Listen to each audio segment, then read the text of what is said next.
मेरा प्यारा देशवासी, स्वतन्त्रताको अमृत महोत्सव 75औं स्वतन्त्रता दिवसमा तपाईँ सबैलाई अनि विश्वभरि भारतलाई माया गर्ने, लोकतन्त्रलाई माया गर्ने सबैलाई धेरै धेरै शुभकामना। आज स्वतन्त्रताको अमृत महोत्सवको यस पावन पर्वमा देशले आफ्नो सबै स्वतन्त्रता सेनानीलाई राष्ट्र रक्षामा आफू आफैलाई दिनरात खपाउने, आहुत गर्ने वीर वीरङ्गनाहरूप्रति आज नमन गरिरहेको छ। स्वतन्त्रतालाई जनआन्दोलन बनाउने पूज्य बापू होस् वा स्वतन्त्रताका लागि आफ्नो सबै थोक न्यौछावर गर्ने नेताजी सुभाषचन्द्र बोस, भगत सिंह, चन्द्रशेखर आजाद, बिस्मिल अरफाद उल्ला खाँ जस्ता महान क्रान्तिवीर होस्, झाँसीकी रानी लक्ष्मीबाई होस् कि तुर्ककी रानी छिल्लमा होस् या रानी गाडिल्यो होस् अथवा आसममा माता मातङ्गिनी हाजराको पराक्रम होस्, देशका पहिलो प्रधानमन्त्री पण्डित नेहरूजी होस्, देशलाई एकमुष्ठ राष्ट्रमा बदल्ने सरदार वल्लभभाई पटेल होस्, भारतको भविष्यलाई दिशा निर्देशित गर्ने बाटो निश्चित गराउने बाबा साहेब अम्बेडकर सहित देशले प्रत्येक व्यक्तिलाई, प्रत्येक व्यक्तित्वलाई आज सम्झना गरिरहेछ। देश यी सबै महापुरुषहरूको ऋणी छ। भारत त बहुरत्न वसुन्धरा हो। आज भारतको प्रत्येक कुनामा, हरेक कालखण्डमा अनगन्ती मानिसहरू जसको नाम पनि सायद इतिहासको लाइनमा छैन होला, यस्ता अनगन्ती मानिसहरूले यस राष्ट्रलाई बनाएका पनि छन्, अघि बढाएका पनि छन्। म यस्ता प्रत्येक व्यक्तित्वको अभिनन्दन गर्दछु, तिनको अभिनन्दन गर्दछु। भारतले शताब्दीसम्म मातृभूमि, संस्कृति अनि स्वतन्त्रताका लागि सङ्घर्ष गरेको छ। परतन्त्रताको छटपटी, स्वतन्त्रताको इप्सा यस देशले शताब्दीसम्म कहिले पनि छोडेन। जय पराजय आइरहे तर मन मन्दिरमा बसेको स्वतन्त्रताको आकाङ्क्षा त्यो कहिले खतम हुन दिएन। आज यी सबै सङ्घर्षको पूर्वाधार, शताब्दीको सङ्घर्षका पूर्वाधार, उनीहरू सबैलाई नमन गर्ने समय हो अनि उनीहरू सबै नमनको हकदार पनि छन्। कोरोना वैश्विक महामारी, यस महामारीले हाम्रा डाक्टर, हाम्रा नर्स, हाम्रा प्यारामेडिकल स्टाफ, हाम्रा सफाइकर्मी, भ्याक्सिन बनाउनमा जुटेका हाम्रा वैज्ञानिक होस्, सेवा भावनाले जोडिएका करोडौँ देशवासी होस्, जसले यस कोरोनाको कालखण्डमा प्रतिपल जनसेवामा समर्पण गरेका छन्, उनीहरू पनि हामी सबैको अभिनन्दनको अधिकारी छन्। आज पनि देशका केही क्षेत्रहरूमा बाढी छ, भूस्खलन पनि भएका छन्, पीडादायी खबरहरू पनि आइ नै रहेका छन्। कैयौँ क्षेत्रहरूमा मानिसहरूको समस्या बढेको यस्तो समय केन्द्र सरकार होस्, राज्य सरकारहरू हौन्, सबै तिनको साथमा, सचेष्टताको साथमा उभिएका छन्। आज यस आयोजनामा, ओलम्पिकमा भारतमा भारतका युवा पिँढी जसले भारतको नाम प्रकाशित तुल्याएका छन्, यस्ता हाम्रा खेलाडी आज हाम्रो साथमा छन्। कोही यहाँ छन्, कोही अघि बसेका छन्। म आज देशवासीलाई, यहाँ उपस्थित हुनुहुने सबैलाई अनि हिन्दुस्तानको कुना कुनामा जो यस समारोहमा उपस्थित छन्, उनीहरू सबैलाई म भन्छु, हाम्रो खेलाडीहरूको सम्मानमा आउनुहोस्। केही समय ताली बजाएर उनीहरूको सम्मान गरौँ। भारतका खेलहरूको सम्मान, भारतका युवा पिँढीको सम्मान, भारतलाई सम्मान दिलाउने युवाहरूको सम्मान। देश, करोडौँ देशवासी आज थप्पडीको गडगडाहटको साथ हाम्रा यी जवानहरूको, देशका युवा पिँढीको गौरव गरिरहेको छ, सम्मान गरिरहेको छ। एथलिट्सले विशेष तौरमा हामी गर्व गर्न सक्छौँ। उनीहरूले हाम्रो मन मात्र जितेनन्, तर उनीहरूले आउने पिँढीलाई पनि, भारतको युवा पिँढीलाई प्रेरित गर्ने धेरै ठुलो काम गरेका छन्। मेरा प्यारा देशवासी, हामी स्वतन्त्रताको उत्सव मनाउँछौँ, तर विभाजनको पीडाले आज पनि हिन्दुस्तानको छातीलाई दग्ध तुल्याउँदछ। यो अघिल्लो शताब्दीको सबैभन्दा ठुलो त्रासदीमा एउटा थियो। स्वतन्त्रतापछि यी मानिसहरूलाई धेरै छिटो बिर्साइदियौँ। हिजो मात्र भारतले एउटा भावुक निर्णय लिएको छ। अबदेखि प्रत्येक वर्ष 14 अगस्तको दिन विभाजन विभीषिका स्मृति दिवसको रूपमा सम्झना गरिनेछ। जो मानिसहरू विभाजनको समय अमानवीय परिस्थितिहरूसित सम्मुखीन भए, जसले अत्याचार सहे, जसलाई सम्मानको साथमा अन्तिम संस्कारसम्म प्राप्त भएन, उनीहरूले हाम्रो स्मृतिमा जीवित रहन पनि उत्ति नै आवश्यक छ। स्वतन्त्रताको 75औं वर्ष दिवसमा तय हुनु यस्ता मानिसहरूप्रति प्रत्येक भारतवासीको तर्फबाट श्रद्धाञ्जली हो। मेरा प्यारा देशवासी, प्रगति पथमा बढिरहेको हाम्रो देशको अघि अनि विश्वका पुरा मानव जातिको अघि कोरोनाको यो कालखण्ड धेरै ठुलो चुनौतीको रूपमा आएको छ। भारतवासीले धेरै संयम, धेरै धैर्यका साथ यस लडाईँ लडेको पनि छ। यस लडाईँमा हाम्रो अघि धेरैवटा चुनौतीहरू थिए, तर हरेक क्षेत्रमा हामी देशवासीले असाधारण गतिले काम गरेका छौँ। हाम्रा वैज्ञानिकहरूले, हाम्रा उद्यमीहरूको ताकतकै यो परिणाम हो। भारतलाई भ्याक्सिनका लागि आज कोही माथि, कुनै अन्य देशमाथि हामीले निर्भर हुन परेन। तपाईँ कल्पना गर्नुहोस्, क्षणभर सोच्नुहोस्, यदि भारतसित आफ्नो भ्याक्सिन नहुँदो हो त के हुने थियो? पोलियोको भ्याक्सिन पाउनमा हाम्रो कैयौँ वर्षहरू बितेका थिए। यति ठुलो सङ्कटमा जब पुरा संसारमा महामारी हुँदा हामीलाई भ्याक्सिन कसरी मिल्थ्यो? तर भारतलाई सायद मिल्थ्यो कि मिल्दैन थियो, अनि कहिले मिल्थ्यो? तर आज गौरवसितले भन्न सक्छौँ, देशका सबैभन्दा ठुलो भ्याक्सिनेसन प्रोग्राम हाम्रो देशमा चलिरहेको छ। 54 करोडभन्दा धेर मानिसहरूले, 54 करोडभन्दा धेरै मानिसहरूले भ्याक्सिनको डोज लगाइसकेका छन्। कोविन जस्तो अनलाइन व्यवस्था, डिजिटल सर्टिफिकेट दिने व्यवस्थाले आज संसारलाई आकर्षित गरिरहेको छ। महामारीको समय भारतले जुन प्रकारले 80 करोड देशवासीलाई महिनौसम्म निरन्तर निःशुल्क रासन दिएर गरिबको घरको चुल्हालाई जलाइराखेको छ, यो पनि संसारको लागि एउटा अचम्भ पनि हो र चर्चाको विषय पनि हो। यो कुरा सही हो, अन्य देशहरूको तुलनामा भारतमा कम मानिसहरू सङ्क्रमित भए। यो पनि सही हो, संसारको देशहरूको जनसङ्ख्याको तुलनामा भारतमा हामीले अधिकतम मात्रामा हामीले नागरिकहरूलाई बचाउन सकेका छौँ। तर यो हाम्रो निम्ति पिठ्यौँ थपथपाउने विषय होइन, सन्तोष पाएर निदाउने विषय होइन। कुनै चुनौती थिएन भन्नु हाम्रो विकासको अघिल्तिरको मार्गलाई बन्द गर्ने सोच बनिदिन सक्छ। संसारभरिका समृद्ध देशहरूको तुलनामा हाम्रो व्यवस्था कम छ। विश्वसित, समृद्ध देशहरूसित जो छ त्यो हामीसित छैन।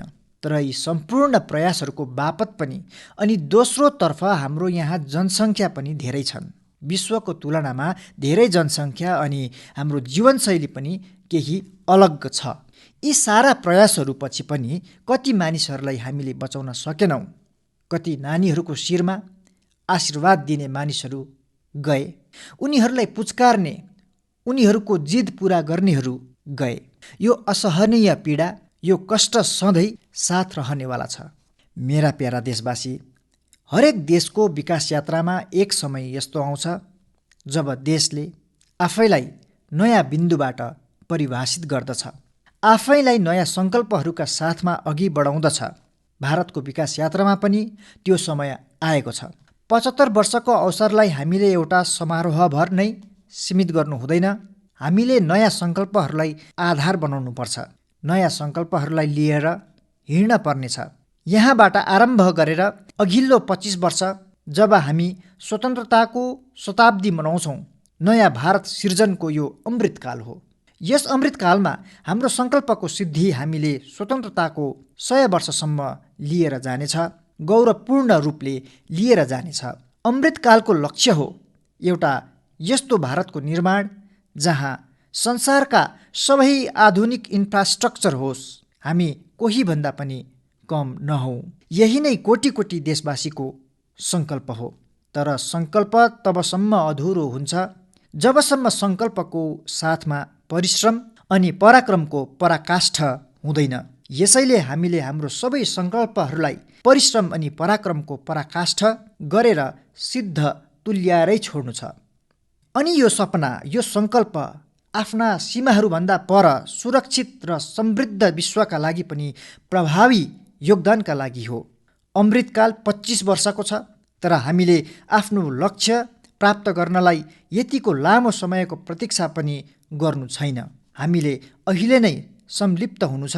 हामीसित गुमाउनलाई एक क्षण पनि छैन। यही समय हो, सही समय हो। हामीले देशलाई पनि बदल्नु छ अनि हामीले एकजना नागरिकको नाताले आफैलाई पनि बदल्नै पर्छ। बदलन्दो युगानुकूल हामीले पनि आफूलाई ढाल्नु नै पर्नेछ।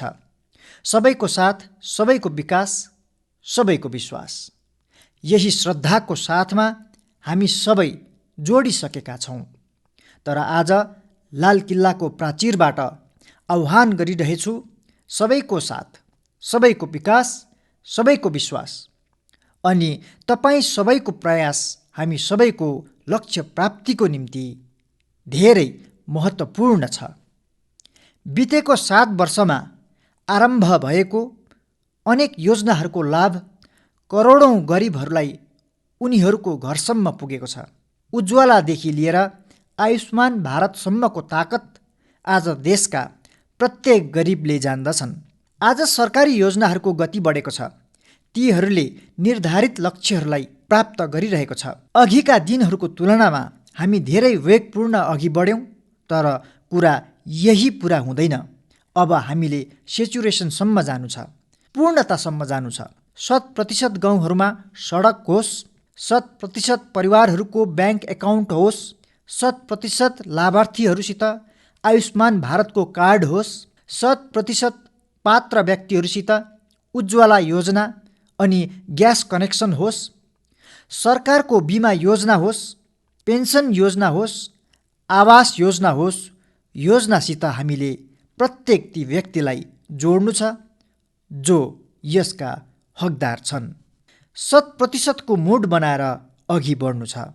आजसम्म हाम्रो यहाँ कहिले पनि ती साथीहरूका बारेमा सोचिएन जसले रेडी लगाउँछन्, फसल उत्पादन गर्छन्, रेलको लिकमा पटरी तथा फुटपाथमा बसेर सामान बेच्छन्, ठेला चलाउँछन्। हामी यी साथीहरूलाई स्वनिधि योजना अन्तर्गत ब्याङ्किङ योजनासित जोडिरहेका छौँ। जसरी हामीले 100% घरहरूमा बिजुली पुर्यायौँ, जसरी हामीले 100% घरहरूमा शौचालयका निर्माणको प्रामाणिक प्रयास गर्यौँ, त्यसरी नै अब हामीले योजनाहरूको सेचुरेसनको लक्ष्य लिएर अघि बढ्नुपर्छ। अनि यसका निम्ति हामीले समय सीमा धेरै टाढो राख्नु हुँदैन। हामीले केही वर्षभित्रै आफ्ना सङ्कल्पहरूलाई साकार गर्नुपर्छ। हर घर जल मिसनलाई लिएर द्रुत गतिमा काम गर्नुपर्छ।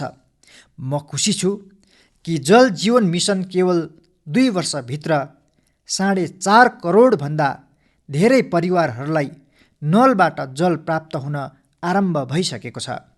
पाइपबाट पानी प्राप्त हुन आरम्भ भइसकेको छ।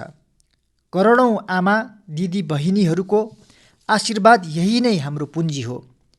यस 100% को सबभन्दा ठुलो लाभ यही हुन्छ कि सरकारी योजनाका लाभबाट कोही पनि वञ्चित रहँदैनन्। जुन सरकार यो लक्ष्य बनाएर अघि बढ्दछ कि समाजका अन्तिम पङ्क्तिमा जुन व्यक्ति खडा छ त्यस व्यक्तिसम्म पुग्न पर्छ, तब न कोही भेदभाव हुन्छ न त भ्रष्टाचारको आशंका नै रहन्छ। मेरा प्यारा देशवासी, देशका प्रत्येक गरिब, प्रत्येक व्यक्तिसम्म पोषण पुर्याउन पनि सरकारको प्राथमिकता हो। गरिब महिलाहरू, गरिब नानीहरूमा कुपोषण अनि जरुरी पौष्टिक पदार्थको कमी उनीहरूको विकासमा ठुलो बाधा बन्दछ। यसलाई मध्यनजर गरेर यो तय गरिएको छ कि सरकारले आफ्ना अलग अलग योजनाहरू मार्फत जुन चामल गरिबहरूलाई दिएको छ त्यसलाई फोर्टिफाई गरिनेछ। गरिबहरूलाई पोषणयुक्त चामल दिइनेछ। रासनको दोकानमा पाइने चामल होस्, मिड डे मिलमा बालकहरूलाई दिने चामल होस्, वर्ष 2024सम्म प्रत्येक योजनाहरू मार्फत पाइने चामल फोर्टिफाई गरिनेछ। मेरा प्यारा देशवासी, आज देशमा प्रत्येक गरिबसम्म उचित स्वास्थ्य सुविधा उपलब्ध गराउने अभियान पनि द्रुत गतिमा चलिरहेको छ। यसका निम्ति मेडिकल शिक्षामा आवश्यक ठुल्ठुला सुधारहरू पनि गरिएको छ। प्रिभेन्टिभ हेल्थ केयरप्रति पनि उत्तिकै ध्यान दिइएको छ। साथसाथै देशमा मेडिकल सिटहरूमा पनि धेरै बढोत्तरी गरिएको छ। आयुष्मान भारत योजना अन्तर्गत देशका गाउँ-गाउँसम्म क्वालिटी स्वास्थ्य सेवाहरू पुर्याइएका छन्। जनऔषधि योजनाका माध्यमबाट गरिबहरूलाई, मध्यम वर्गलाई सस्ता दबाईहरू उपलब्ध गराइएका छन्। अहिलेसम्म ७५,००० भन्दा धेरै हेल्थ एन्ड वेलनेस सेन्टर्स बनाइसकिएको छ। अब ब्लक स्तरसम्म राम्रा अस्पतालहरू पनि आधुनिक ल्याबको नेटवर्क सम्बन्धी विशेष रूपले काम भइरहेको छ। चाँडै नै देशका हजारौँ अस्पतालसित आफ्नै अक्सिजन प्लान्ट पनि हुनेछन्। मेरा प्यारा देशवासी, 21औं शताब्दीमा भारतलाई नयाँ उचाइसम्म पुर्याउनका निम्ति भारतको सामर्थ्यलाई सही उपयोग, पुरा उपयोग गर्नुपर्छ। यो समयको माग हो, अत्यन्तै आवश्यक हो। यसका निम्ति जुन वर्ग पछि परेका छन्, जुन क्षेत्र पछि परेका छन्, तिनीहरूलाई ह्यान्ड होल्डिङ गर्नै पर्छ। मूलभूत आवश्यकताहरूका चिन्ताका साथसाथै दलित, पछौटे, आदिवासी, सामान्य वर्गका गरिबहरूका निम्ति आरक्षण सुनिश्चित भइरहेको छ। अहिले भर्खरै मेडिकल शिक्षाका क्षेत्रमा अल इन्डिया कोटामा ओबिसी वर्गका निम्ति आरक्षणको व्यवस्था पनि गरिएको छ। संसदमा कानुन ओबिसीसित सम्बन्धित सूची बनाउने अधिकार राज्यहरूलाई दिइएको छ।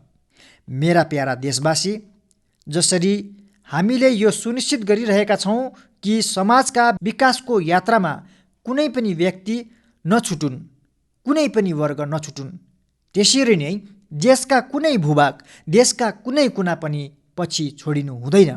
विकास सर्वाङ्गीन हुनपर्छ, विकास सर्वस्पर्शी हुनपर्छ, विकास सर्वसमावेशक हुनपर्छ। देशका यस्ता क्षेत्रहरूलाई अघि ल्याउनका निम्ति पछिल्ला 7 वर्षमा जुन प्रयासहरू गरिएका छन्, अब क्षेत्रहरूलाई अघि ल्याउनका निम्ति पछिल्ला 7 वर्षमा जुन प्रयास गरिएको छ, अब त्यसलाई अझ द्रुतता दिने दिशामा हामी अघि बढिरहेका छौँ। हाम्रो पूर्वी भारत, नर्थ इस्ट, जम्मू कश्मीर, लद्दाखसहित पुरा हिमालयको क्षेत्र होस्, हाम्रो कोस्टल बेल्ट अथवा आदिवासी अञ्चल होस्, यो भविष्यमा भारतको विकास यात्राको धेरै ठुलो आधार बन्न लागेको छ। आज नर्थ इस्टमा कनेक्टिभिटीको नयाँ इतिहास लेखिँदैछ। यो कनेक्टिभिटी मनको पनि हो अनि इन्फ्रास्ट्रक्चरको पनि हो। चाँडै नै नर्थ इस्टका सबै राज्यहरूका सबै राजधानीहरूलाई रेल सेवाद्वारा जोड्ने काम पुरा हुन लागेको छ। यस पोलिसी अन्तर्गत आज नर्थ इस्ट बङ्गलादेश, म्यानमार अनि दक्षिण पूर्वी एसियासित पनि कनेक्ट भइरहेको छ। विगत वर्षहरूमा जुन प्रयासहरू गरिए, त्यसका कारण अब नर्थ इस्टमा छाएको शान्तिले स्वच्छ भारतको निर्माणका निम्ति अनेक गुणा उत्साह बढेको छ। नर्थ इस्टमा त्यहाँ tourism, adventure sports, organic farming, herbal medicine, oil pump आदिको पोटेन्सियल व्यापक मात्रामा छ। हामीले पूर्ण रूपले यस पोटेन्सियललाई निखार्नुपर्छ, देशका विकास यात्राको हिस्सा बनाउनुपर्छ अनि हामीले यो काम अमृतकालको केही दशकभित्र नै पुरा गर्नुपर्छ। सबैका सामर्थ्यलाई उचित अवसर दिनु, यही नै लोकतन्त्रको असली भावना हो। जम्मू होस् वा काश्मीर, विकासको परिदृश्य अब जमिनमा देख्न थालिएको छ। जम्मू काश्मीरमा नै डेलिमिटेसन कमिटीको गठन भइरहेको छ अनि भविष्यमा विधानसभा चुनावका निम्ति तयारी भइरहेको छ। लद्दाख पनि विकासका आफ्ना असीम सम्भावनातर्फ अघि बढिरहेको छ। एकतर्फ लद्दाखले आधुनिक इन्फ्रास्ट्रक्चर निर्माण भइरहेको देखिरहेको छ अनि त्यही अर्कोतर्फ सिन्धु सेन्ट्रल युनिभर्सिटीले लद्दाखलाई उच्च शिक्षाको, हायर एजुकेसनको केन्द्र पनि बनाइरहेको छ। 21औं शताब्दीको यस दशकमा भारतले ब्लू इकोनोमीका आफ्ना प्रयासहरूलाई अझ द्रुतता दिनेछ। हामीले एक्वा कल्चरको साथसाथै सिभिडको खेतीमा जुन नयाँ सम्भावनाहरू बनिरहेका छन् ती सम्भावनाहरूलाई पनि पुरा लाभ उठाउनुपर्छ। डिप ओसियन मिसन समुद्रका असीम सम्भावनाहरूलाई खोज्ने हाम्रो महत्त्वाकांक्षाको प्रमाण हो। जुन खनिज सम्पदा समुद्रमा लुकेर बसेका छन्, जो थर्मल एनर्जी समुद्रका पानीमा छ अनि त्यसले देशको विकासमा नयाँ उचाइ दिन सक्छ। देशका जुन जिल्लाहरूका निम्ति यो मानिएको थियो कि तिनीहरू पछाडिएका छन्, हामीले उनीहरूका आकाङ्क्षालाई पनि जोगाएका छौँ। देशमा 110वटा भन्दा अधिक आकाङ्क्षी जिल्ला एस्पिरेसनल डिस्ट्रिक्ट जिल्लाहरूमा शिक्षा, स्वास्थ्य, पोषण, सडक, रोजगारसित जोडिएका योजनाहरूलाई प्राथमिकता दिइएको छ। यसमध्ये अनेक जिल्लाहरू हाम्रा आदिवासी अञ्चलमा छन्। हामीले यी जिल्लाहरूबीच विकासको एक समर्थ स्पर्धाको एउटा उत्साह सृष्टि गरेका छौँ। यी आकाङ्क्षी जिल्लाहरू भारतका अन्य विकसित जिल्लाहरू बराबर पुगुन्, यस दिशामा द्रुत स्पर्धा चलिरहेको छ। मेरा प्यारा देशवासी, अर्थ जगतमा पुँजीवाद अनि समाजवाद यसको चर्चा त धेरै हुन्छन्, तर भारतले सहकारवादमा पनि बल दिन्छ। सहकारवाद हाम्रो परम्परा, हाम्रो संस्कारहरूको पनि अनुकूल छ। सहकारवाद जसमा जनता जनार्दनको सामूहिक शक्तिलाई अर्थव्यवस्थाको चालक शक्तिको रूपमा ड्राइभिङ फोर्स बनोस्, यो देशको ग्रासरुट लेभलको इकोनोमीका निम्ति एउटा अहम क्षेत्र हो। कोअपरेटिभ यी सबै कानुन नियमहरूको जन्जाल जस्तो व्यवस्था होइन, तर कोअपरेटिभ एक स्पिरिट हो। कोअपरेटिभ एउटा संस्कार हो। कोअपरेटिभ एउटा सामूहिक रूपले अघि बढ्ने मनको प्रवृत्ति हो। यसको सशक्तिकरण होस्, यसका निम्ति हामीले अलग मन्त्रालय बनाएर यस दिशामा कदम उठाएका छौँ अनि राज्यहरूभित्र जुन सहकारी क्षेत्र छन् तिनीहरूलाई जति धेरै क्षमता दिन सकिन्थ्यो त्यस क्षमता दिनका निम्ति हामीले एउटा कदम अघि उठाएका छौँ। मेरा प्यारा देशवासी, यस दशकमा हामीले गाउँहरूमा नयाँ अर्थव्यवस्थाको निर्माणका निम्ति पुरा शक्ति लगाउनुपर्छ। आज हामीले आफ्ना गाउँहरू द्रुत गतिमा परिवर्तित भइरहेका देखिरहेका छौँ। विगत केही वर्षहरूमा गाउँहरूसम्म सडक अनि बिजुलीका सुविधा पुर्याउन सकेनौँ, त्यो पुरा कालखण्ड हाम्रो थियो। तर अब गाउँहरूमा अप्टिकल फाइबर नेटवर्क, डाटाको सामर्थ्य पुगिरहेको छ, इन्टरनेट पुगिरहेको छ। गाउँमा पनि डिजिटल इन्टरप्रेन्यर तयार भइरहेका छन्। गाउँमा जुन हाम्रो सेल्फ हेल्प ग्रुपसित जोडिएका 8 करोडभन्दा अधिक दिदीबहिनीहरू छन्, उनीहरूले एकभन्दा अर्को असल प्रोडक्ट्स बनाउँछन्। उनीहरूका प्रोडक्ट्सलाई देशमा अनि विदेशमा ठुलो बजार प्राप्त होस्, यसका निम्ति अब सरकारले ई-कमर्स प्लेटफर्म पनि तयार गर्नेछन्। आज जब देश भोकल फर लोकल भन्ने मन्त्रका साथ अघि बढिरहेको छ, तब यो डिजिटल प्लेटफर्म महिला सेल्फ हेल्प ग्रुपका उत्पादकहरूलाई देशका कुना कुनातिरका क्षेत्रमा पनि अनि विदेशमा पनि मानिसहरूसित जोड्नेछ। उनीहरूको पहुँच धेरै विस्तृत हुनेछ। कोरोनाको समयमा देशमा टेक्नोलोजीको शक्ति अनि हाम्रा वैज्ञानिकहरूको सामर्थ्य अनि उनीहरूको प्रतिबद्धता देख्यौँ। देशका प्रत्येक क्षेत्रमा हाम्रा वैज्ञानिकहरू धेरै सतर्कतापूर्वक काम गरिरहेका छन्। अब समय आयो कि हामीले आफ्ना कृषि क्षेत्रमा पनि वैज्ञानिकहरूका क्षमता अनि उनीहरूको सुझावहरूलाई पनि हाम्रो एग्रिकल्चर सेक्टरमा जोड्नुपर्छ। अब हामीले धेरै प्रतीक्षा गर्न सक्दैनौँ अनि हामीले यसको पुरा लाभ पनि उठाउनुपर्छ। यसले देशलाई खाद्य सुरक्षा दिनका साथसाथै फल, सब्जी अनि अन्नको उत्पादन बढाउनमा धेरै ठुलो सहयोग मिल्नेछ अनि हामी विश्वसम्म पुग्नका निम्ति आफूले आफैलाई सामर्थ्यपूर्वक अघि बढाउनेछौँ। यी प्रयासहरूबीच हामीले कृषि सेक्टरको एउटा ठुलो चुनौतीको अघि पनि ध्यान दिनुपर्छ। यो चुनौती हो गाउँका मानिसहरूसित जमिन कम भइरहेका छन्। बढिरहेको जनसङ्ख्याको साथमा परिवारमा जुन हिस्सा बन्डा भइरहेको छ, त्यसका कारणले किसानहरूको जमिन सानो सानो सानो अनि सानोभन्दा सानो भइरहेको छ।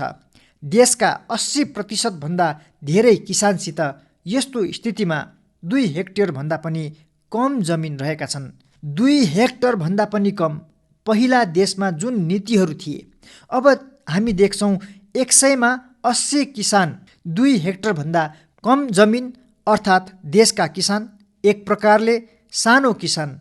पहिला देशमा जुन नीतिहरू बनिए त्यसमा यी साना किसानहरूलाई जति प्राथमिकता दिनुपर्थ्यो, उनीहरूप्रति जति ध्यान केन्द्रित गरिनु पर्थ्यो, त्यति दिइएन। अब देशमा यिनै साना किसानहरूलाई ध्यानमा राखेर कृषि सुधार भइरहेको छ, निर्णय लिइरहेको छ। फसल बिमा योजनामा सुधार होस्, एमएसपीलाई 1.5 गुणा गर्ने ठुलो महत्त्वपूर्ण निर्णय होस्, साना किसानहरूलाई किसान क्रेडिट कार्ड मार्फत सस्तो दरमा ब्याङ्कबाट ऋण प्राप्त हुने व्यवस्था होस्, सोलर पावरसित सम्बन्धित योजना खेतसम्म पुर्याउने योजनाको कुरा होस्, किसान उत्पादक सङ्गठन होस्, यी सारा प्रयासहरूले साना किसानहरूको शक्ति बढाउनेछन्। आगामी समयमा ब्लक लेभलसम्म वेयर हाउसेस फेसिलिटी क्रिएट गर्ने पनि अभियान चलाइनेछ। प्रत्येक साना किसानहरूको साना साना खर्चहरूलाई ध्यानमा राखेर पीएम सम्मान निधि किसान योजना चलाइएको छ। 10 करोडभन्दा अधिक किसान परिवारका ब्याङ्क खातामा अहिलेसम्म 1.5 लाख करोडभन्दा अधिक रकम सिधै उनीहरूको खातामा जम्मा गराइएको छ। साना किसानहरू, हाम्रो मन्त्र, हाम्रो सङ्कल्प छ, साना किसान देशका शान बनुन्, साना किसान बनुन् देशका शान। यो हाम्रो सपना छ। आउँदा वर्षहरूमा हामीले देशका साना किसानहरूका सामूहिक शक्तिलाई अझ बढाएर लानुपर्नेछ, नयाँ सुविधाहरू दिन पर्नेछ। आज देशका 70भन्दा धेर रेल रुटहरूमा किसान रेल चलिरहेको छ। किसान रेल साना किसानहरूलाई आफ्ना उत्पादनलाई थोरै मूल्य, ट्रान्सपोर्टेसनको खर्च कम होस्, यसबारे अभेग क्षेत्रहरूमा उनीहरू यस आधुनिक सुविधाको माध्यमबाट आफ्ना उत्पादनहरू पुर्याउन सक्छन्। कमलम होस् अथवा शाही लिची, भूतजलोकीय खोर्सानी होस् वा हर्दी, अनेकौँ उत्पादन अब विश्वका विभिन्न देशहरूमा पठाइँदैछ। आज देशलाई खुसी लाग्छ जब भारतको माटोमा उब्जिएका चिजहरूको सुगन्ध विश्वका भिन्न भिन्न देशहरूमा पुग्दैछन्।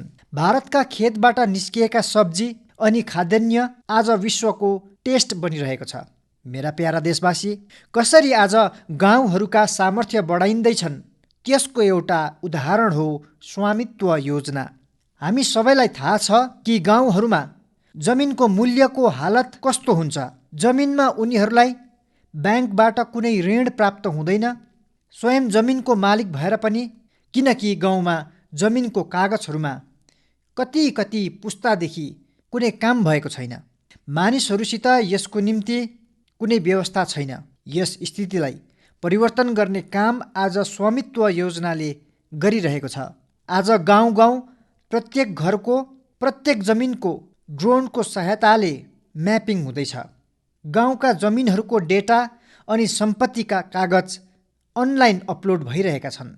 यसबाट केवल गाउँहरूमा जमिनसित जोडिएको विवाद समाप्त हुने छैनन्, तर गाउँका मानिसहरूलाई ब्याङ्कबाट सजिलैसित लोन पनि पाउन सक्ने व्यवस्थाको निर्माण भएको छ। गाउँ अनि गरिबका जमिनहरू विवादका होइनन्, विकासका आधार बनुन्। देश आज त्यस दिशामा अघि बढिरहेको छ। मेरा प्यारा देशवासी, स्वामी विवेकानन्दजी जब भारतको भविष्यको कुरा गर्थे, आफ्ना आँखा अघि माँ भारतीको भव्यताको जब उनी दर्शन गर्दथे, तब उनी भन्दथे, जहाँसम्म सम्भव हुन्छ अतीततिर फर्किएर हेर्नुहोस्, पछिल्तिर जुन चिरनूतन झरना बगिरहेको छ, आकण्ठ त्यसको जल पिउनुहोस्, अनि त्यसपछि हेर्नुहोस् स्वामी विवेकानन्दका विशेषता, त्यसपछि अघिल्तिर हेर्नुहोस्, अघि बढ्नुहोस्, अनि भारतलाई पहिले भन्दा अझ धेरै उज्जवल, महान, श्रेष्ठ बनाउनुहोस्। स्वतन्त्रताको 75औं वर्षमा हाम्रो दायित्व हो के अब हामी देशको असीम सामर्थ्यमाथि विश्वास गरेर अघि बढौँ। हामीले मिलेर काम गर्नुपर्नेछ। नेक्स्ट जेनेरेसन इन्फ्रास्ट्रक्चरको निम्ति हामीले मिलेर काम गर्नुपर्नेछ। वर्ल्ड क्लास म्यानुफ्याक्चरिङको निम्ति हामीले मिलेर काम गर्नुपर्नेछ। कटिङ एज इनोभेसन्सको निम्ति हामीले मिलेर काम गर्नुपर्नेछ, न्यू एज टेक्नोलोजीको निम्ति। मेरा प्यारा देशवासी, आधुनिक विश्वमा प्रगतिको घडेरी आधुनिक इन्फ्रास्ट्रक्चरमाथि खडा हुँदछन्। यिनले मध्यम वर्गका आवश्यकता अनि आकाङ्क्षाहरूको पनि पूर्ति गर्दछन्। दुर्बल इन्फ्रास्ट्रक्चरको धेरै ठुलो नोक्सान विकासको गतिलाई पनि हुँदछन्, सहरी मध्यम वर्गलाई पनि हुँदछ। मेरा प्यारा देशवासी, यसै कुरालाई बुझेर जल थल नभ प्रत्येक क्षेत्रमा देशले असाधारण स्पिड अनि स्केलमा काम गरेर देखाएको छ। नयाँ जलमार्ग वाटरवेज, नयाँ स्थानहरूलाई सी प्लेनले जोड्न देशमा अत्यन्तै तीव्रतासित काम चलिरहेको छ। भारतीय रेलवे पनि तीव्रतासित आधुनिक अवतारमा फेरिँदैछन्। देशले सङ्कल्प लिएको छ कि स्वतन्त्रताको अमृत महोत्सवको बारेमा तपाईँलाई थाहै होला। हामीले स्वतन्त्रताको यस अमृत महोत्सवलाई 75 हप्ता मनाउने तय गरेका छौँ। 12 मार्चदेखि आरम्भ भएको अनि 2023 15 अगस्तसम्म यसलाई चलाउनु छ। उत्साहले भरिएर अघि बढ्नु छ। त्यसै कारणले देशले एउटा महत्त्वपूर्ण निर्णय गरेको छ। स्वतन्त्रताको अमृत महोत्सवको 75 हप्तामा 75 बन्दे भारत ट्रेनहरू देशका सबै कुनाहरूलाई एक अर्कासित जोड्नेछन्। आज जुन तीव्रतासित देशमा नयाँ एयरपोर्टका निर्माण भइरहेका छन्, उडान योजना टाढा टाढाका क्षेत्रहरूलाई जोडिरहेका छन्, त्यो अभूतपूर्व छ। आज हामी देखिरहेका छौँ कि कसरी बसल एयर कनेक्टिभिटीले मानिसहरूको सपनालाई नयाँ उडान दिँदछ। मेरा प्यारा देशवासी, भारतलाई आधुनिक इन्फ्रास्ट्रक्चरसितै इन्फ्रास्ट्रक्चर निर्माणमा होलिस्टिक एप्रोच, इन्टिग्रेटेड एप्रोच अपनाउन अत्यन्तै आवश्यक छ। भारत आउँदो केही समयमा नै प्रधानमन्त्री गतिशक्तिको नेसनल मास्टर प्लान, त्यसलाई देशको सामु करोडौँ देशवासीहरूका सपना एउटा खुबै ठुलो योजना लिएर हामी तपाईँका सामु आउनेछौँ। त्यसलाई लन्च गर्नेछौँ। 100 लाख करोडभन्दा धेरको योजना लाखौँ नौजवानहरूका निम्ति रोजगारका नयाँ अवसरहरू लिएर आउनेछन्। गतिशक्ति हाम्रो देशको निम्ति एउटा यस्तो नेसनल इन्फ्रास्ट्रक्चर मास्टर प्लान हुनेछ जसले होलिस्टिक इन्फ्रास्ट्रक्चरको घरेडी बन्नेछ। हाम्रो इकोनोमीलाई एउटा इन्टिग्रेटेड अनि होलिस्टिक पाथवे दिनेछ। अहिले हामी देख्छौँ कि हाम्रा ट्रान्सपोर्टका साधनहरूमा कुनै तालमेल हुँदैन। गतिशक्ति साइलसलाई तोड्नेछ। भविष्यको बाटोबाट हामी यी सबै रोडाहरूलाई जति कठिनाइहरू छन् तिनीहरूलाई हटाउनेछौँ। यसबाट सामान्य मानवीका निम्ति ट्राभल टाइममा कमी आउनेछ अनि हाम्रा इन्डस्ट्रीका प्रोडक्टिभिटी अरू बढ्नेछन्।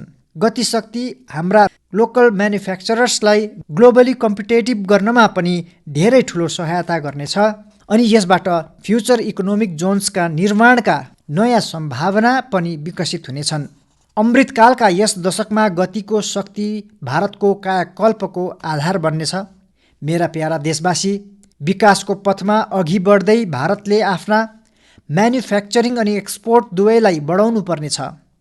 तपाईँहरूले देख्नुभएको छ, हालैमा केही दिन अघि मात्र भारतले आफ्नो पहिलो स्वदेशी एयरक्राफ्ट क्यारियर INS विक्रान्तलाई समुद्रमा ट्रायलको निम्ति उतारेको छ।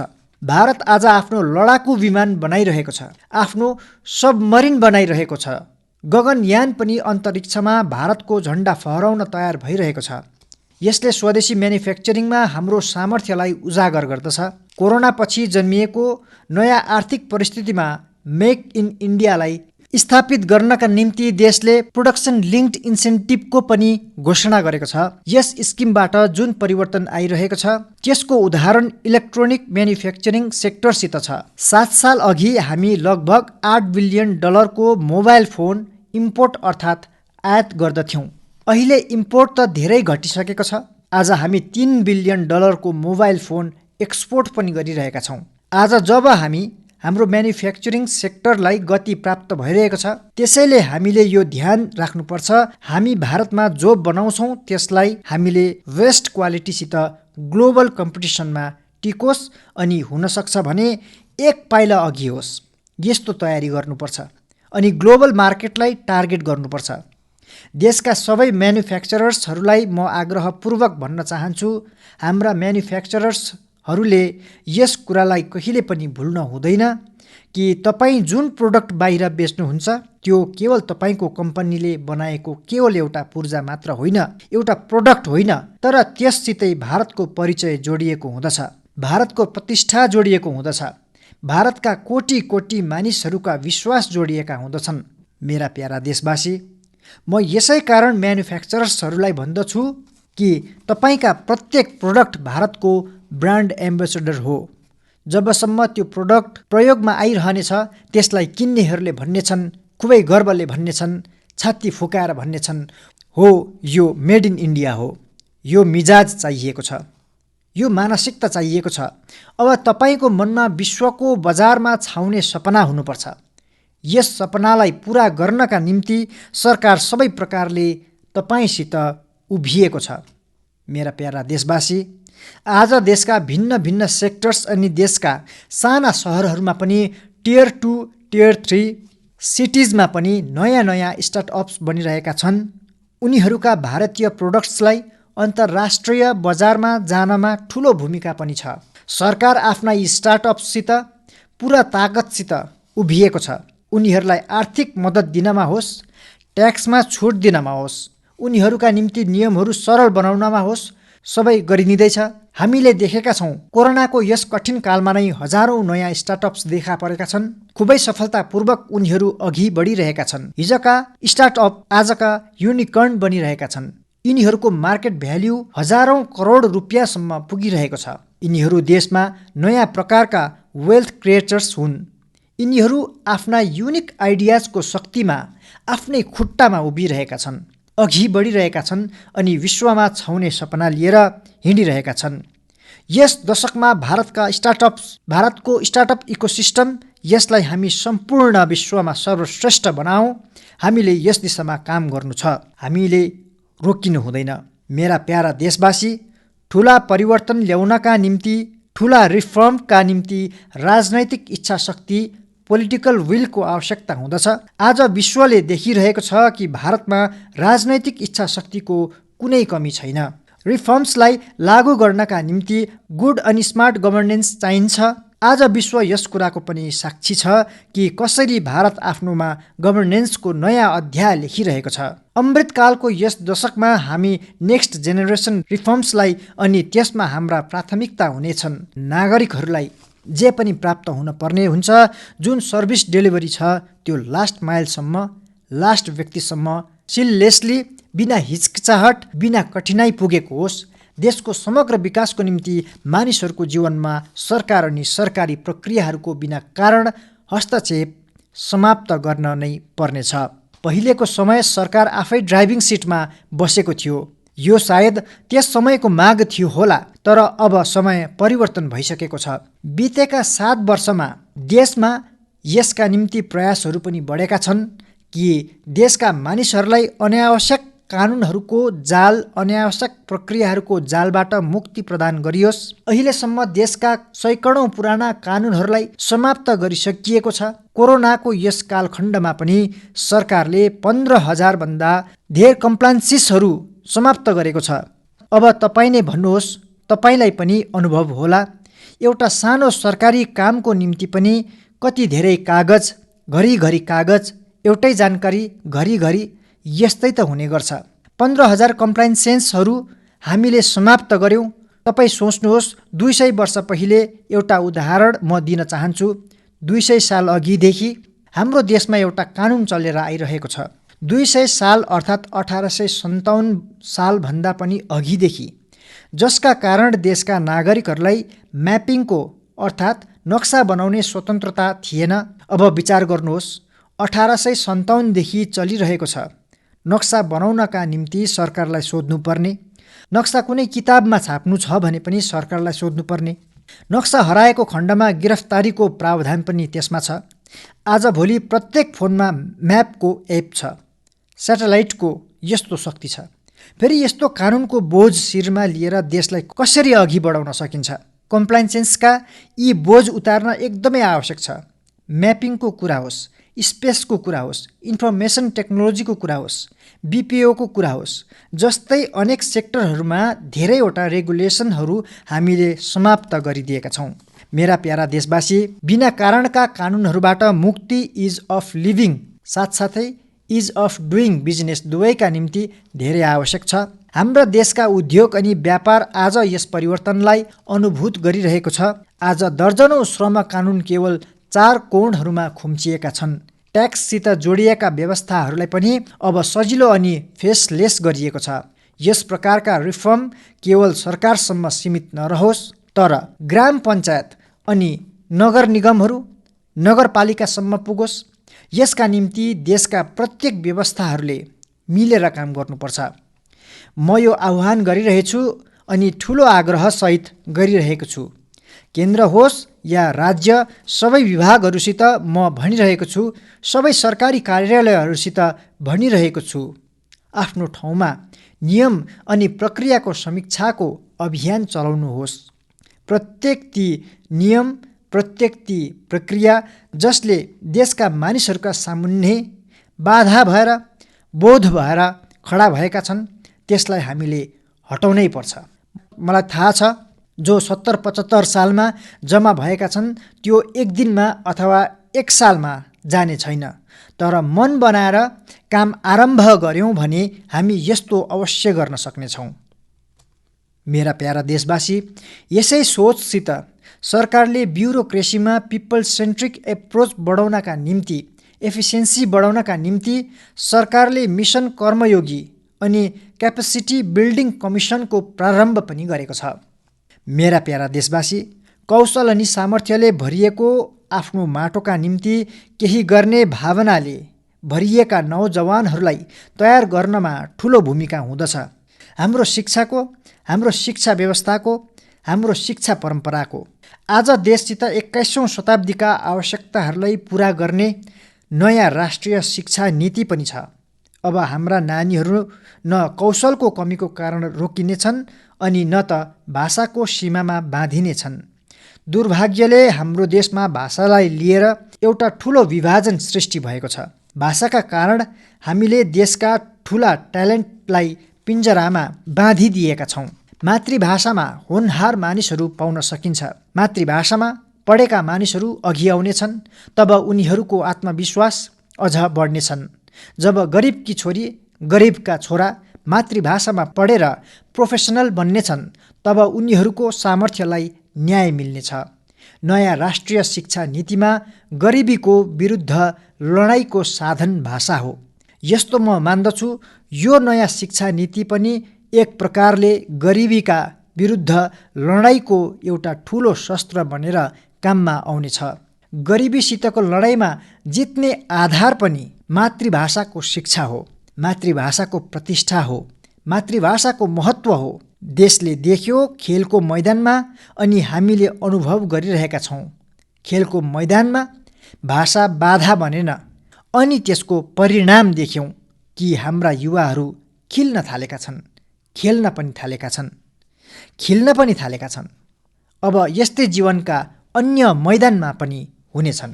नयाँ राष्ट्रिय शिक्षा नीति यसको एउटा अझ विशेष कुरा छ। यसमा स्पोर्ट्सलाई एक्स्ट्रा करिकुलरको सट्टामा मेन स्ट्रिम पढाइको हिस्सा बनाइएको छ। जीवनलाई अघि बढाउनमा जे पनि प्रभावी माध्यमहरू छन्, तीमध्ये स्पोर्ट्स पनि एउटा हो। जीवनमा सम्पूर्णताका निम्ति जीवनमा खेलकुद हुन्। स्पोर्ट्स हुन त धेरै आवश्यक छ।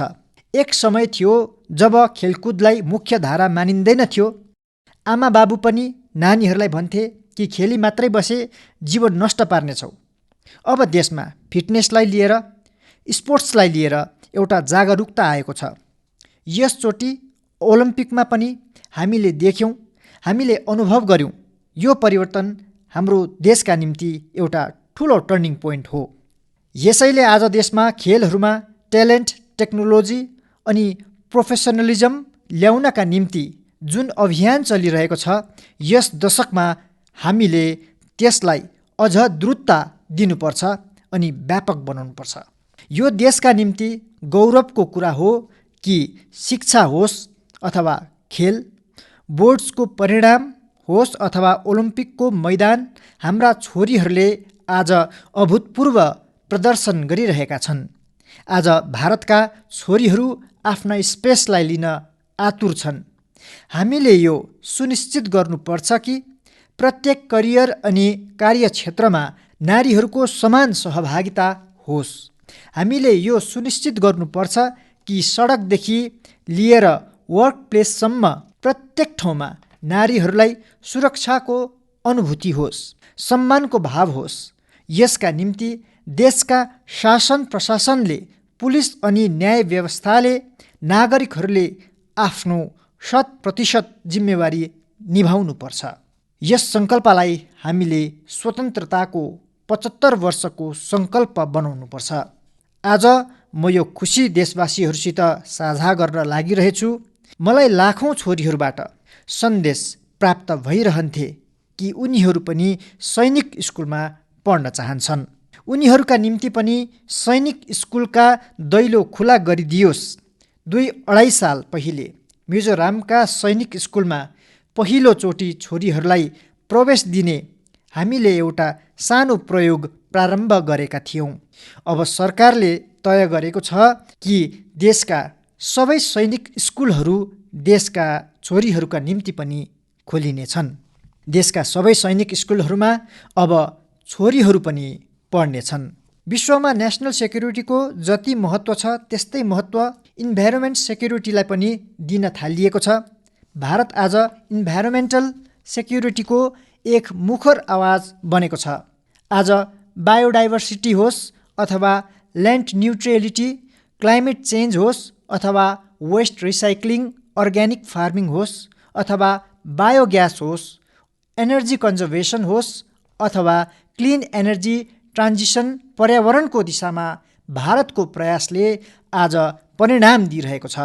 भारतले वन क्षेत्र होस् अथवा फेरि नेसनल पार्कको सङ्ख्या, बाघको सङ्ख्या अनि एसियाटिक लायन सबैमा वृद्धि प्रत्येक देशवासीका निम्ति खुसीको कुरा हो। मेरा प्यारा देशवासी, भारतको यस सफलताहरूबीच एउटा अन्य सत्यलाई पनि हामीले बुझ्नुपर्छ। भारत आज एनर्जी इन्डिपेन्डेन्ट छैन। भारतले आज एनर्जी इम्पोर्टका निम्ति वर्षेनी 12 लाख करोड रुपियाँभन्दा अधिक खर्च गर्दछ। भारतको प्रगतिका निम्ति, आत्मनिर्भर भारत बनाउनका निम्ति भारतलाई एनर्जी इन्डिपेन्डेन्ट हुन समयको माग हो, अनिवार्य छ। यसैले आज भारतले यो सङ्कल्प लिनपर्छ कि हामी स्वतन्त्रताको 100औँ वर्ष पुरा हुनभन्दा पहिले भारतलाई एनर्जी इन्डिपेन्डेन्ट बनाउने छौँ। यसका निम्ति हाम्रो रोड म्याप धेरै स्पष्ट छ। ग्यास बेस्ड इकोनोमी होस्, देशभरि सिएनजी पिएनजीको नेटवर्क होस्, 20% इथेनल ब्लेन्डिङको टार्गेट होस्, भारत एउटा तय लक्ष्यका साथ अघि बढिरहेको छ। भारतले इलेक्ट्रिक मोबिलिटी तर्फ पनि कदम बढाएको छ अनि रेलवेलाई 100% इलेक्ट्रिफिकेसनमा पनि काम द्रुत गतिले अघि बढिरहेको छ। भारतीय रेलवेले 2030सम्म नेट जिरो कार्बन इमिटर बन्ने लक्ष्य राखेको छ। यी सारा प्रयासहरूको साथमा देशले मिसन सर्कुलर इकोनोमीमा पनि बल दिइरहेको छ। हाम्रा भेहिकल स्क्रैप पोलिसी यसका एउटा ठुलो उदाहरण हो। आज G20 देशहरूको जुन समूह छ त्यसमा भारत एउटा मात्र यस्तो देश हो जसले आफ्नो क्लाइमेट गोल्स प्राप्त गर्ने दिशामा द्रुत गतिले अघि बढिरहेको छ। भारतले यस दशकको अन्तसम्म रिन्युएबल एनर्जीका 450 गिगावाटको लक्ष्य तय गरेको छ। 2030सम्म 450 गिगावाट, यसमध्ये 100 गिगावाटको लक्ष्यलाई भारतले तय समयभन्दा पहिल्यै हासिल गरिसकेको छ। हाम्रो यस प्रयासले विश्वलाई नै एउटा भरोसा दिइरहेको छ। ग्लोबल स्टेटमा इन्टरनेसनल सोलर अलायन्स गठन यसको ठुलो उदाहरण हो। भारतले आज जे पनि कार्य गरिरहेको छ तीमध्ये सबभन्दा ठुलो लक्ष्य हो जो भारतलाई क्लाइमेटको क्षेत्रमा क्वान्टम जम्प दिने तयारीमा छ। त्यो हो ग्रिन हाइड्रोजनको क्षेत्र। ग्रिन हाइड्रोजनको क्षेत्रको लक्ष्य प्राप्तिका निम्ति म आज यस तिरङ्गालाई साक्षी राखेर नेसनल हाइड्रोजन मिसनको घोषणा गरिरहेको छु।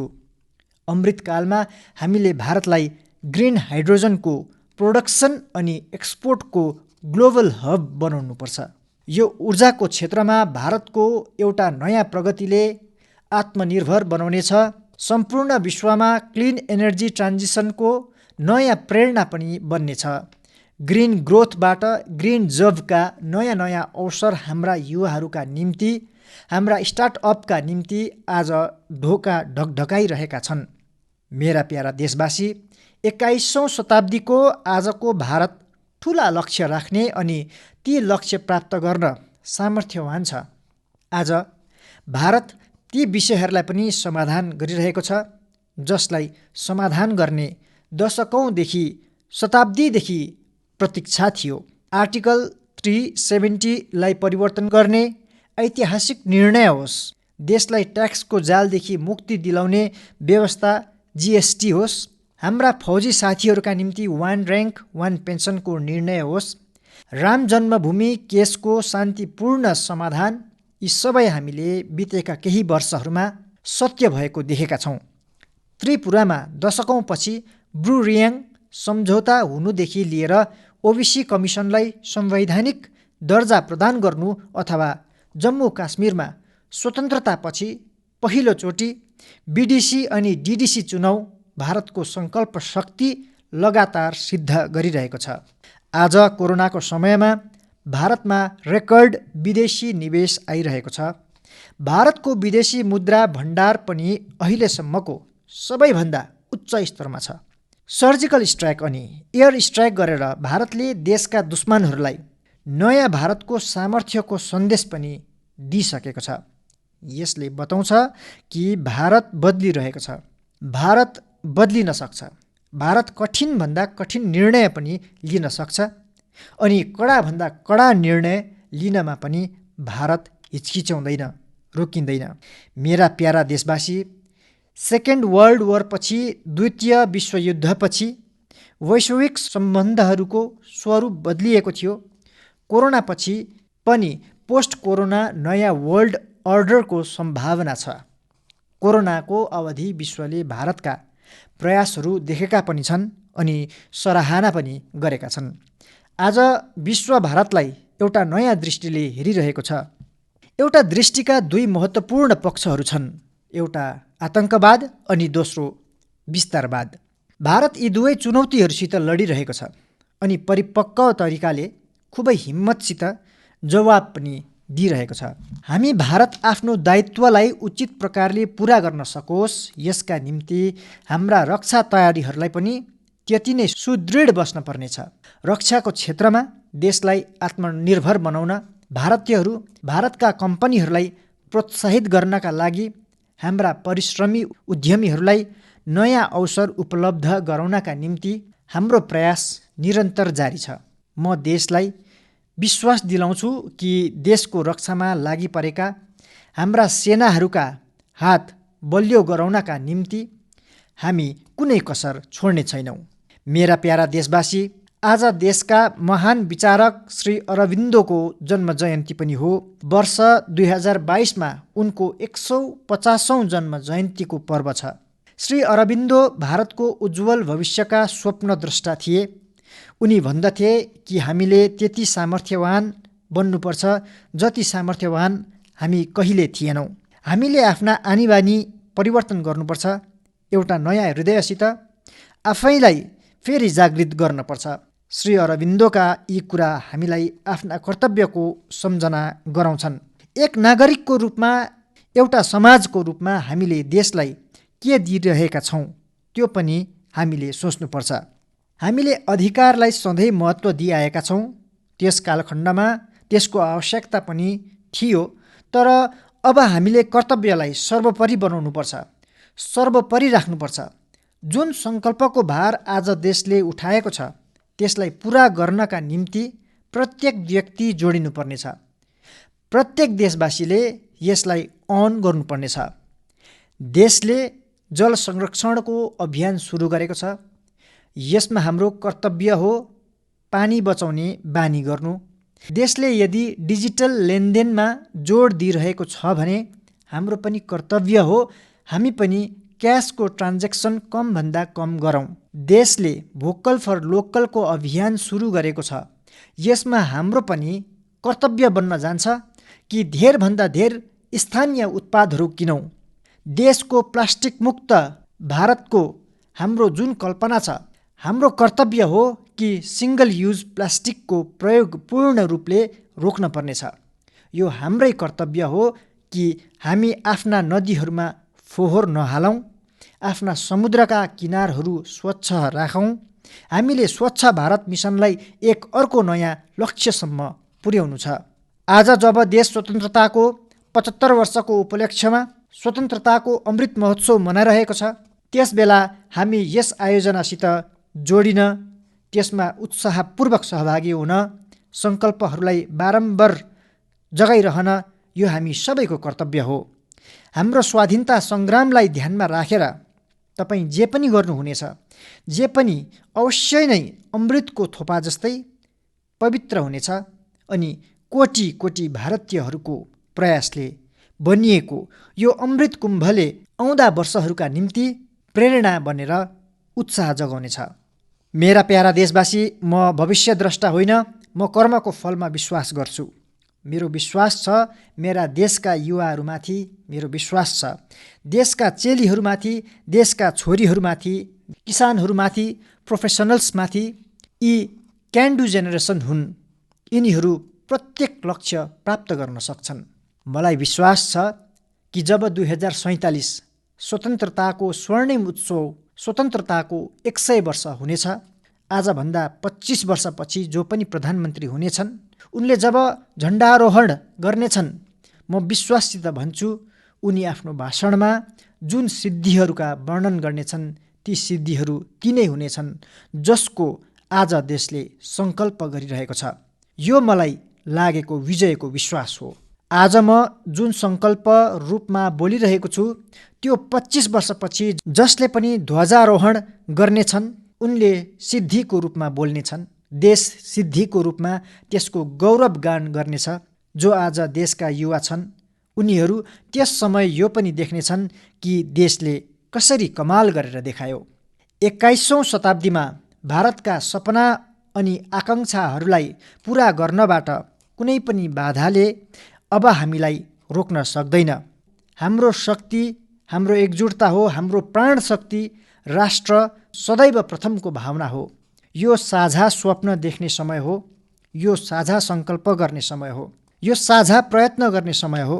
अनि यो समय हामीले विजयतर्फ अघि बढ्ने समय हो। अनि यसै कारण म फेरि भन्दछु, यही समय हो, सही समय हो, भारतको अनमोल समय हो। यही समय हो, सही समय हो, भारतको अनमोल समय हो। असङ्ख्य भुजाका शक्ति छन्, सर्वत्र देशको भक्ति छन्। तिमी उठ तिरङ्गा लहराइदेऊ, भारतको भाग्यलाई फहराइदेऊ। यही समय हो, सही समय हो, भारतको अनमोल समय हो। केही पनि यस्तो छैन जो गर्न सकिँदैन, केही पनि यस्तो छैन जो पाउन सकिँदैन। तिमी उठ, तिमी उठ, तिमी जुट, आफ्नो सामर्थ्यलाई चिन, आफ्नो सामर्थ्यलाई चिन, आफ्ना सबै कर्तव्य जान, आफ्ना सबै कर्तव्य जान। यही समय हो, सही समय हो, भारतको अनमोल समय हो।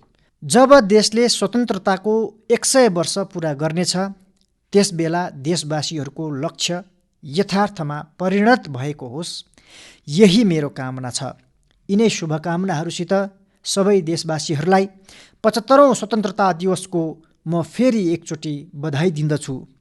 अनि मसितै हात माथि गरेर भन्नुहोस्, जय हिन्द, जय हिन्द, जय हिन्द, वन्दे वन्दे वन्दे, भारत माता की, भारत माता की, भारत माता की।